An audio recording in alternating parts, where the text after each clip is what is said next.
What's up, everybody? This is G here with MMA Hype Watch, and today we're going to be talking about Nate Diaz versus Conor McGregor 2. And I didn't say Conor McGregor versus Nate Diaz 2, as this is Nate Diaz's fight to lose and Conor McGregor's fight to win.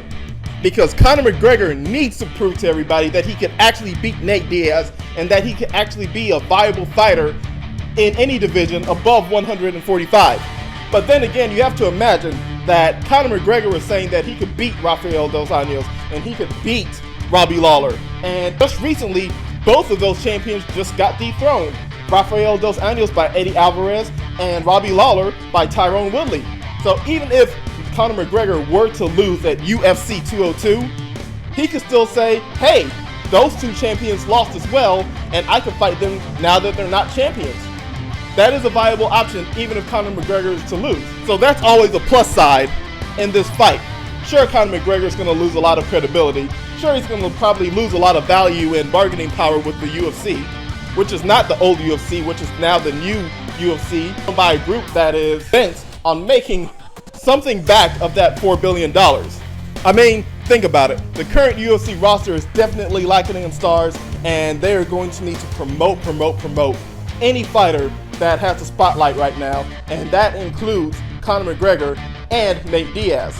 So, in the end, this all works out for Conor McGregor. Win, lose, or draw. So, let's take a look at their first fight. A lot of fans are saying that Conor McGregor was landing more of the significant strikes in the first fight, in the first round at least. And that might be true, but then if you look at the stats, you'll realize that they were actually really close in strikes and even in their percentages, as both of them landed 37% of their strikes in that first round.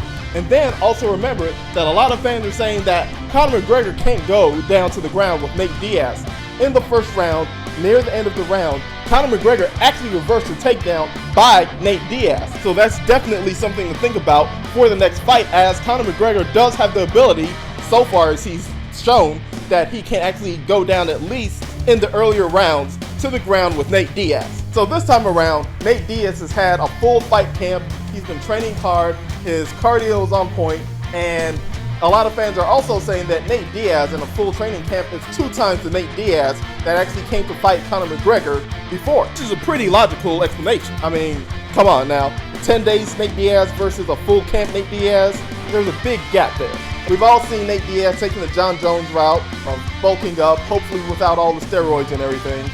Nah, it's not a lot of steroids, just one so far. So Conor McGregor, seeing this threat, definitely isn't backing down. He's improved his training and thrown in a lot of stuff there other than touch butt. We're kidding. Pretty sure he's actually doing a lot of real training, as he's shown videos of him sparring with world-class boxers and the likes, and even saying that his coaches had him in military-style drill training. So pretty much looking forward to an actual clear-cut definitive winner in this fight. It's really hard to say that Conor McGregor has a really great chance of knocking Nate Diaz out, as if you look at Nate Diaz's record, Nate Diaz does not get knocked out. There has been one definitive time where he has been TKO'd at least, and that was by Josh Thompson.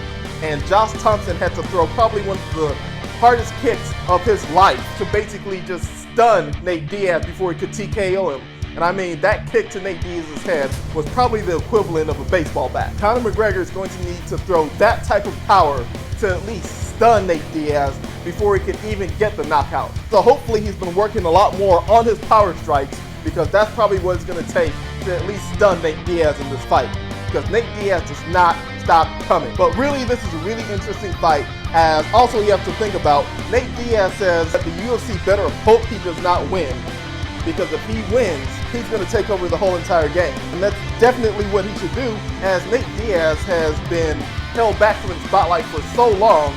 Now that all the spotlight is coming his way, people actually realize that he actually deserves it. And taking some of that power and spotlight away from Conor McGregor actually helps out other UFC fighters, because this shows other UFC fighters that, hey, I might not be the greatest at self-promotion, but fighting the right fight against the right person can improve my pay and improve my status all at the same time. And a lot of fighters are going to actually start thinking about that the same way that Nate Diaz has. So there's definitely a positive here for all UFC fighters in this fight if Nate Diaz were to win.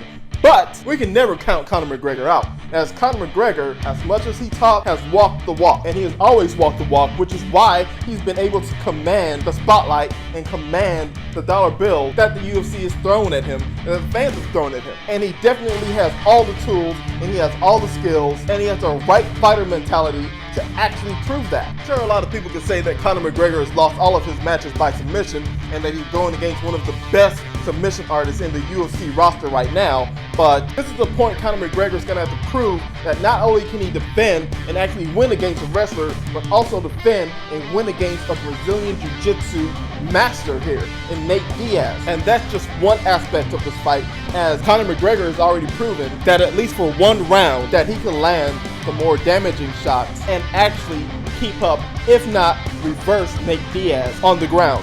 Well, MMA fans, give us your thoughts on this fight. Give us your thoughts on this card. Like, let us know what you feel is going to happen in this fight, what's going to happen after the fight, who you think is going to win and how. Give us a thumbs up, give us a subscribe, give us your thoughts and opinions on who is going to win this fight, how they're going to win this fight, or just what you think is going to happen after this fight goes down. Let us know in the comments below, or if you guys just want to talk to us, email us, ask us questions, maybe you want a shout out, email us at MMAhypewatch@gmail.com. But until next time, don't forget to like and subscribe, and don't forget to turn on the notifications for us because YouTube might just hate us. This is G here with MMA Hype Watch, and I'm out.